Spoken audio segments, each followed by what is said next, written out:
Welcome to the Simply Jesus podcast. I am your host, Cheryl Moore, and I'm excited to share one of my favorite Christmas children's books. It's pretty short, but I think you and your family will enjoy it.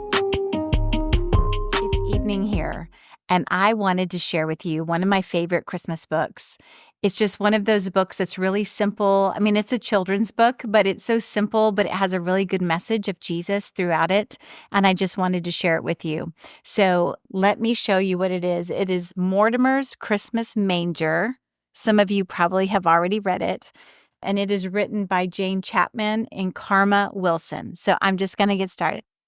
In a big house lived a wee mouse named Mortimer. He dwelled in a dark hole under the stairs. Nobody ever noticed little Mortimer, and Mortimer liked it that way. But he didn't like his hole. Too cold, too cramped, too creepy, squeaked Mortimer. Each day he snuck out and crept about looking for crumbs and tidbits. One day, Mortimer spied something new. What he spied was wonderful. He saw a huge tree covered with twinkling lights. Nestled on top was a bright, shining star, but something even better than the tree itself sat next to it on a table. Mortimer sighed with delight, a house just my size. But the house was so high and Mortimer was so low. I'll climb up the tree, said Mortimer. It made a perfect ladder for a mouse. Up, up, up, Mortimer climbed. Down, down, down, ornaments crashed. Finally, he reached the table. Perfect, said Mortimer. Not cold, not crampy, not creepy, cozy. But who are you? Mortimer had never seen people so small, almost as small as himself. He had never seen such strange animals either. Tap, tap, tap. Mortimer knocked, but no one answered. For those of you that are listening just on the podcast or audio only, it is a nativity scene with like a little people on there. Tap, tap, tap. No one moved an inch. I see, Mortimer squeaked. You aren't real, only statues. And so Mortimer lugged and Mortimer tugged. One by one, he dragged the statues out. When he reached the smallest statue, he saw it was a baby in a wooden bed just Mortimer's size. There's no room for you here, Mortimer said. Out you go. Then into bed crawled Mortimer. He fell fast asleep into the soft, warm hay. The next day, as Mortimer crept about, he found good things to eat: cookie crumbs, fruitcake morsels, and spicy peppermint candy. But when Mortimer scampered back up to his new home, the statues were set up again. No, no, no, squeaked Mortimer. This won't do. There's no room for me. And so Mortimer lugged and Mortimer tugged until all the statues were out. And stay out, he said. Then into bed crawled Mortimer. He fell fast asleep in the soft, warm hay. But each day, while Mortimer scurried about, the statues were set up again, and Mortimer always lugged and tugged them back out.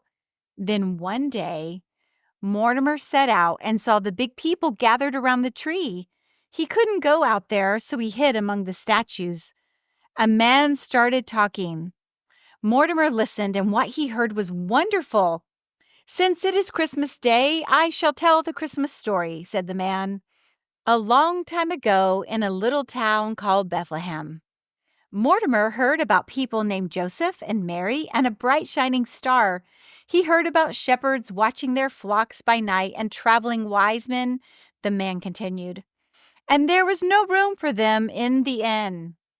Then Mortimer heard about a baby who was born in a stable and had no real bed, but slept in a wooden manger, a baby born to save the world. And his name shall be called Jesus, said the man. Mortimer looked at this bright shining star on the tree. He looked at his new home and his new bed. He looked at the statues. Last of all, he looked at the baby. I see, sighed Mortimer. You aren't just any statue. You are a statue of Jesus. Mortimer sniffed. Mortimer snuffled. A tear rolled down his furry cheek. There was no room for you in the inn, but I know where there is room, he said. And so Mortimer lugged and Mortimer tugged.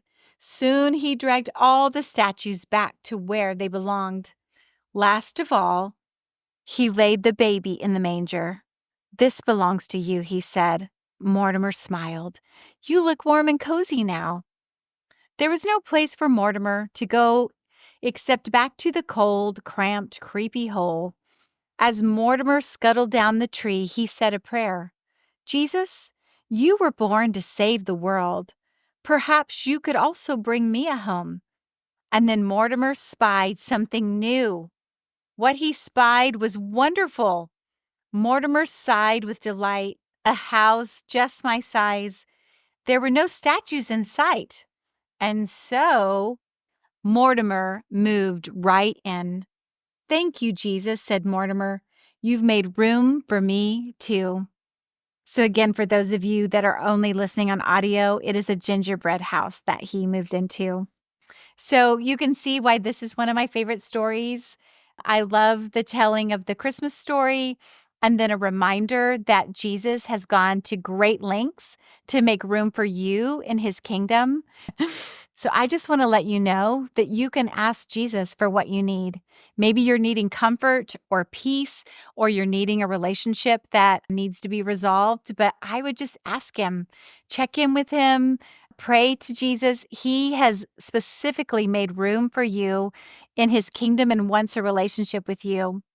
So I hope you have a Merry Christmas. Such a cute book. I just love it.